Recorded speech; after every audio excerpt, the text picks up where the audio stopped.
It's Thursday, December 7th, 2023. A lot to talk about today. As always, please like, share, and subscribe. Hit that bell notification down below. And most of you know that I have a very, very special place in my heart for pets, dogs, cats, especially, all animals, really. But I talked last week about the animal shelters really being overwhelmed, flooded with cats and dogs. And this is our little rescue. You've met her probably a while back. This is Mimi, and she's a rescue.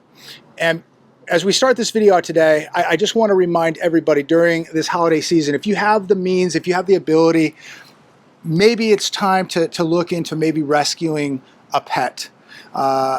There's so many pets out there in need, and it just breaks my heart knowing what's happening, that people are turning in their dogs and cats.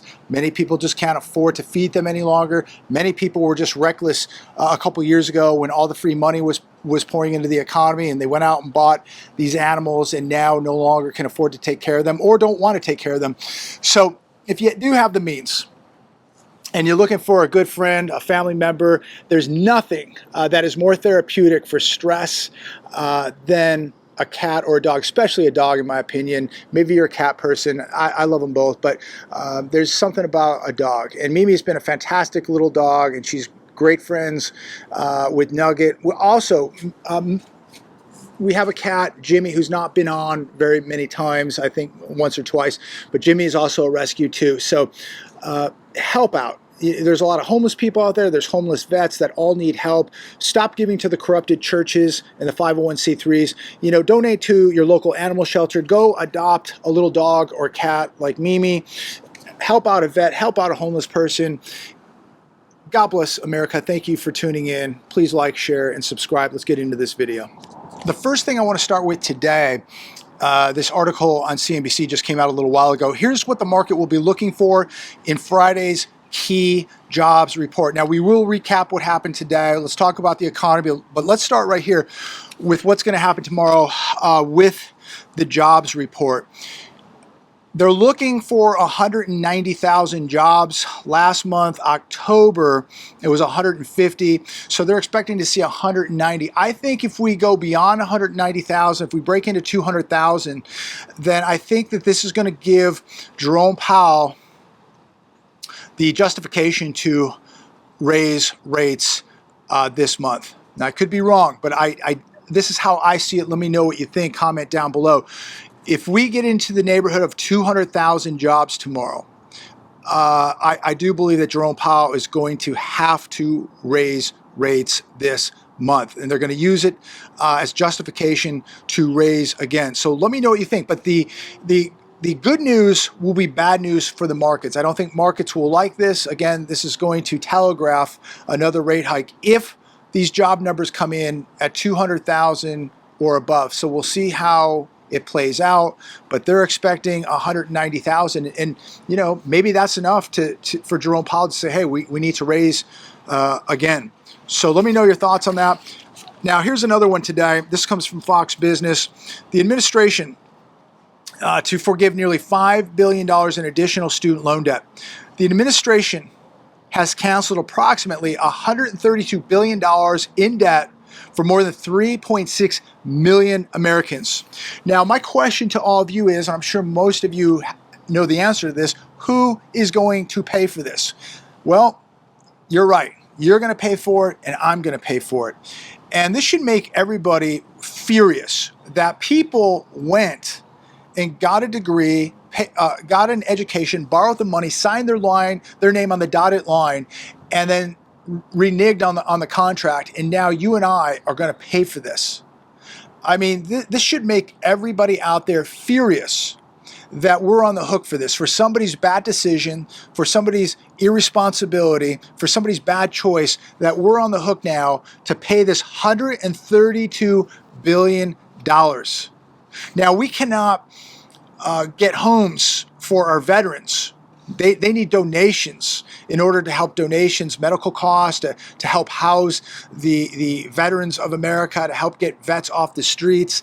No, they have to, you know, groups have got to ask for donations for that. But yet They can go to the American taxpayer and say, oh, a bunch of kids borrowed $132 billion and they don't want to pay it back now, so you will pay it back.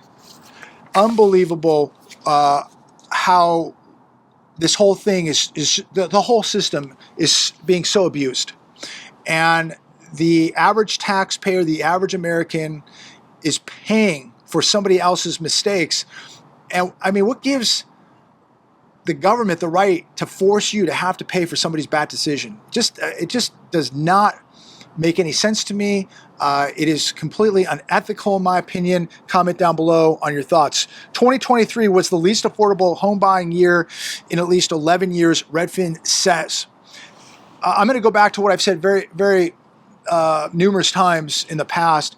There's going to be a lot of buyer's remorse out there for people who've bought homes in the last few years, 21, 22, and 23. There's going to be a lot of buyer's remorse. So many people got duped into the FOMO, and so many people paid way too much for these homes. And if I hear one more time that we need to lower interest rates to get mortgage rates to come down so we can get people back in the housing market, no, we need to get home prices back down to reality. Home prices are so expensive right now, so overpriced right now. The interest rates are normal. Home prices are not. We need to see prices come down. We need to see people getting real jobs. We need to see manufacturing back in this country. We need to see tax cuts in America. And we need to see government spending slow down. We need to slam the brakes on all this government spending. We got to get our house in order, ladies and gentlemen. This one today, I believe this came from Fox Business. Christmas bonuses could be a casualty of inflation, survey finds. In this survey, 42% of small businesses said they cannot issue their usual Christmas bonuses this year. So again, we're told that business is booming, the economy is doing great, the consumer is resilient, yet 42% of small businesses are not going to be able to give their employees a Christmas bonus this year. I wonder why. If the economy is doing so well, how come these businesses are not going to be able to give a Christmas bonus? You know the answer to it, because things are not so good. Here's one from wolfstreet.com. Subprime comes home to roost for specialized auto dealers, lenders, and investors. Subprime, or the subprime auto market, is getting in very big trouble. And you think about how many bad loans were made and how many billions of dollars of subprime debt are out there that are never going to get paid back. In the auto industry, subprime is largely confined to older used cars. Many of these cars 8 to 12 years old. Yesterday, America's Car Mart, a publicly traded dealer chain, reported its quarterly earnings, upon which its shares tanked 21%. Earlier today, they were down around 4%. They're down 61% from the free money peak back in August of 2021. What felled the shares yesterday and today was the disclosure of a massive jump in charge-offs and loan losses. Nobody talking about this today on the television. Markets completely ignore all this as we continue to watch the rally continue.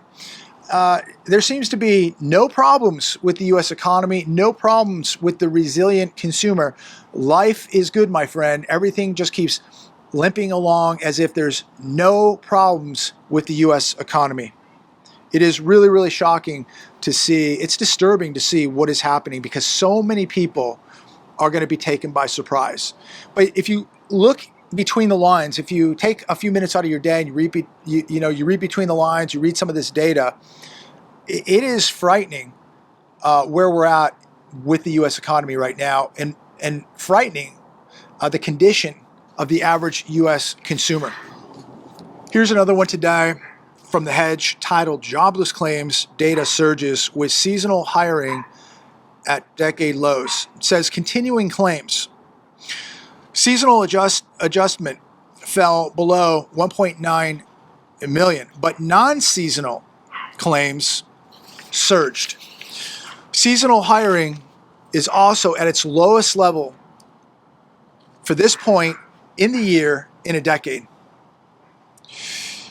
It says, it seems as though the economic depression is good for the stock market as long as you deny we are in a recession. I don't like that one either.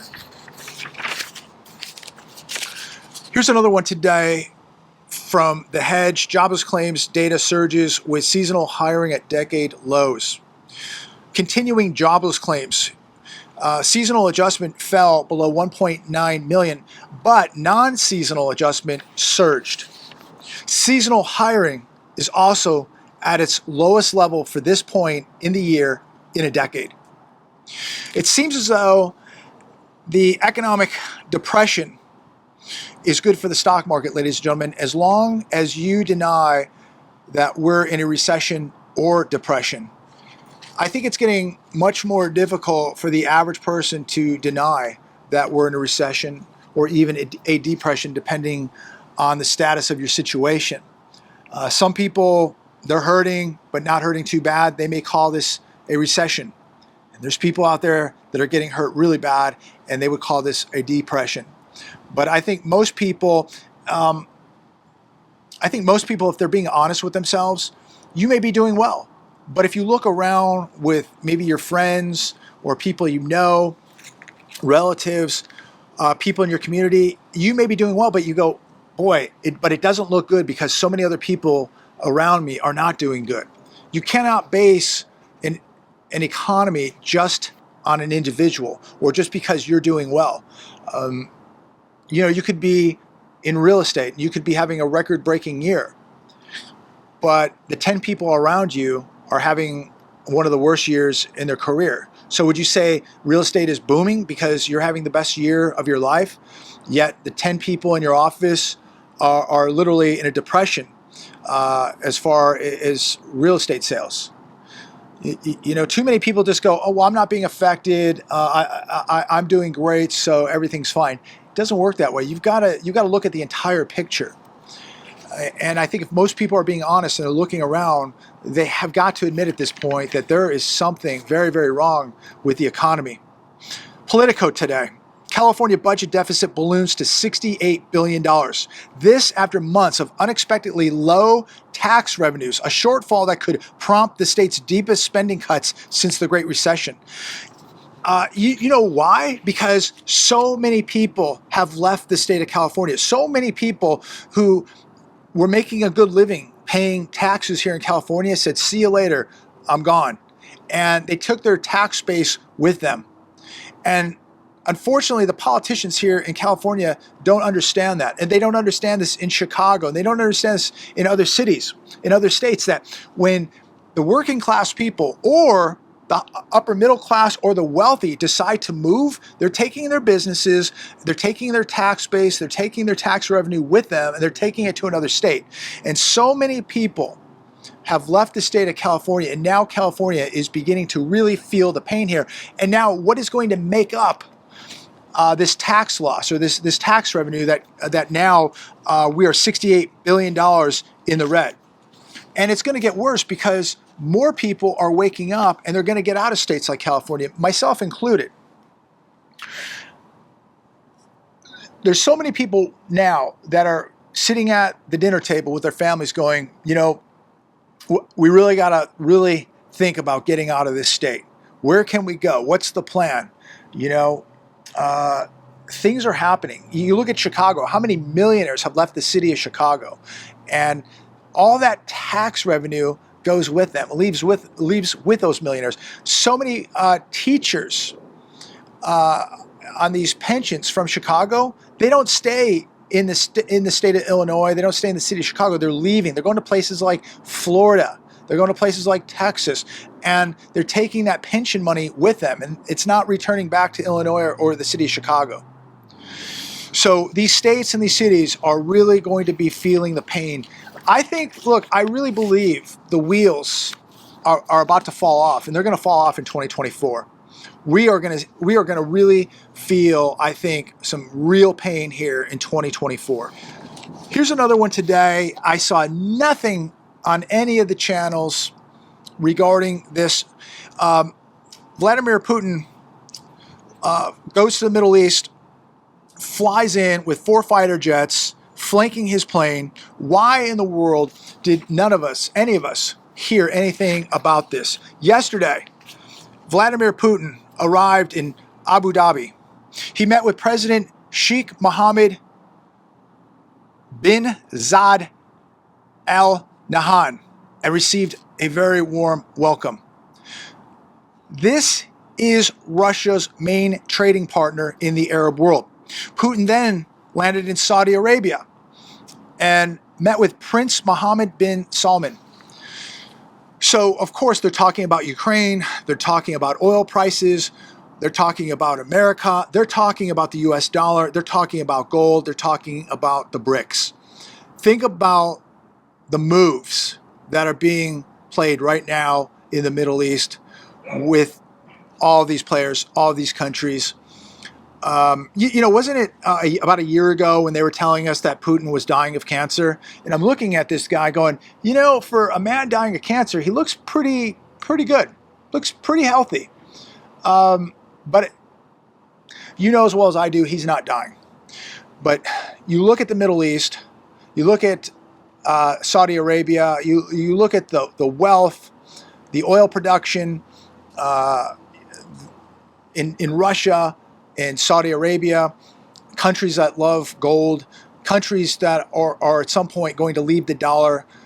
They are sick of the weaponization of the dollar. So many things are happening behind the scenes, yet millions of Americans will continue to just be comatose in front of their television watching football games while the retirements are being robbed, Social Security is being robbed, their pensions being robbed, their 401ks are being robbed, their purchasing power is being robbed.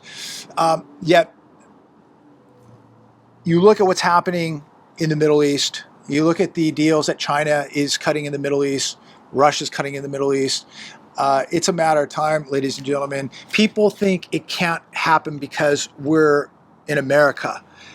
I mean, this is a very young country. We know that all fiat currencies collapse. We know, common sense would tell you, when you print this much money, when you're not manufacturing, you're not producing goods, you're just printing money and you're buying things with money you don't have. Your GDP is based 70% on purchases, right?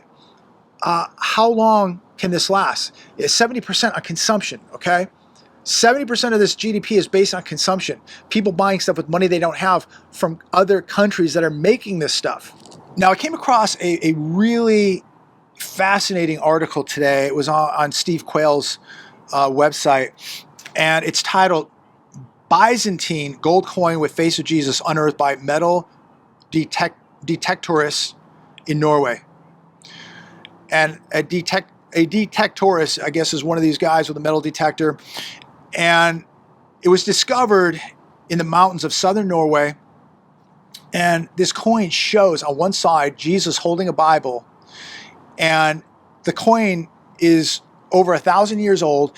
And it's fascinating because this coin looked like it was minted yesterday. And this is the beauty and power of gold. It doesn't tarnish. It doesn't disappear. This coin was sitting in the ground for over 1,000 years, and it looked like it was just minted. It was glowing yellow, but it was probably 24 karat.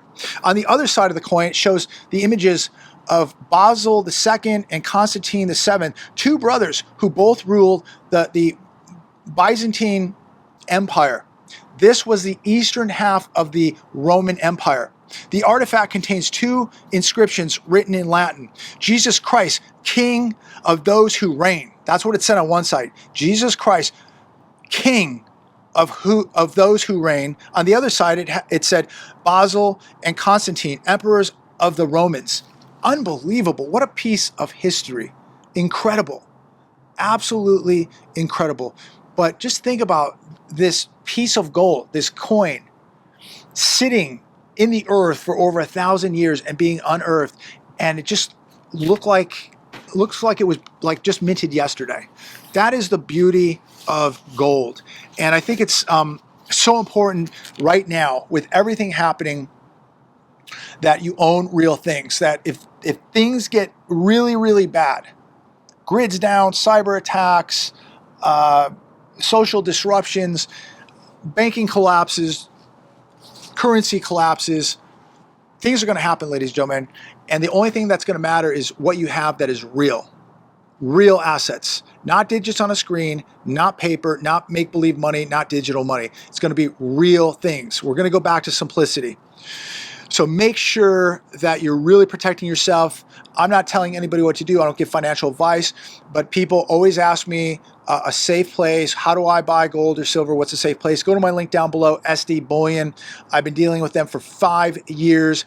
That is a company that I've had nothing but positive things to say. Many of you used them before I did. SD Bullion, link down below. If you want some gold or silver, you can go buy baseball cards, Pokemon cards, cryptos, bonds, stocks, whatever you want to do. But if you want to diversify a little bit and you think maybe you need a little gold or silver, go to SD Bullion, check them out. Here's another article today related to gold from The Hedge. Polish central bank buys gold according to secret EU plan. The Polish central bank has bought roughly 300 tons of gold in recent years to bring its gold to GDP ratio in line with the average in the Eurozone. This is a covert requirement for nations to be prepared for a shift to a new gold standard. Poland is expected to purchase another 130 tons of physical gold. Remember, gold is the ultimate anchor of trust. If the financial system collapse tomorrow, you still have gold. Gold is money. Fiat currency is not. It represents money. It was supposed to represent gold. Gold is the money. The currency is the representation of money. And currencies today don't represent money because they're not backed by real money. They're backed by faith. They're backed by hope. They're backed by really nothing. And countries around the world are beginning to realize this, that you can't just back a currency with hope, with faith. Countries around the world are beginning to realize that currencies must be backed by something real assets, something that is very, very rare, like gold. And so again, I think we're going back to simplicity. But again, if the world tomorrow, if the world financial system collapsed tomorrow, if banks collapse tomorrow, if currencies collapse tomorrow, you have gold. You will survive. In fact, you would have massive purchasing power because very, very few people are going to have real money. And this is when you better have real money. Here's another one today. U.S. household wealth falls in third quarter. U.S. household wealth fell to roughly $151 trillion in the third quarter, pulled down by a drop in the value of stocks, which more than offset a $500 billion rise in the value of property prices. The value of holdings of real estate increased $500 billion, while equity values declined $1.7 trillion. You know, a majority of this country counts their wealth by how much their home values have gone up. And they don't realize how quickly those home values can go down.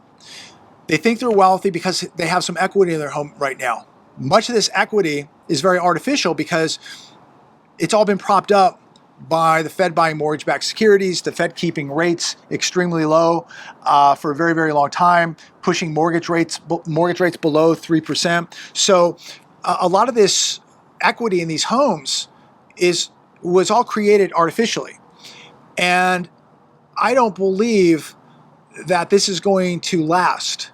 At some point, now that we've created this massive housing bubble, and all this equity artificially, at some point you're going to see this thing reverse. And when it does, people are going to realize that they're not as wealthy as they thought they were. They don't realize how quickly that this equity in their homes is going to disappear. It's going to evaporate very, very quickly. When this thing turns around and people begin to rush to the exits because they can't rent their short-term rentals, their Airbnbs, their VRBOs, when the landlords can finally evict their tenants who have, ripped them off for 3 years, and these homes go up for sale as these home builders continue to rapidly discount these new homes to dump them, you're going to see equity decimated in the housing market. There's no doubt about it. And so, again, so many people believe and feel this wealth effect. but it's fake. It's artificial. It wasn't created because of a booming economy. It wasn't created because so many people are working and making more money. No, it was created by the Fed, who was able to artificially suppress rates, print a lot of money, make everybody feel good, and allow people to buy homes they couldn't afford. And so now we have a housing bubble. And now people have some artificial equity in their homes and they feel wealthy. We're going to see how long this lasts. But I think I'm going to be right here. I think a lot of these people are going to find out how quickly an artificial housing market can fall and how quickly all that artificial equity is going to evaporate and disappear. I'm going to close with this.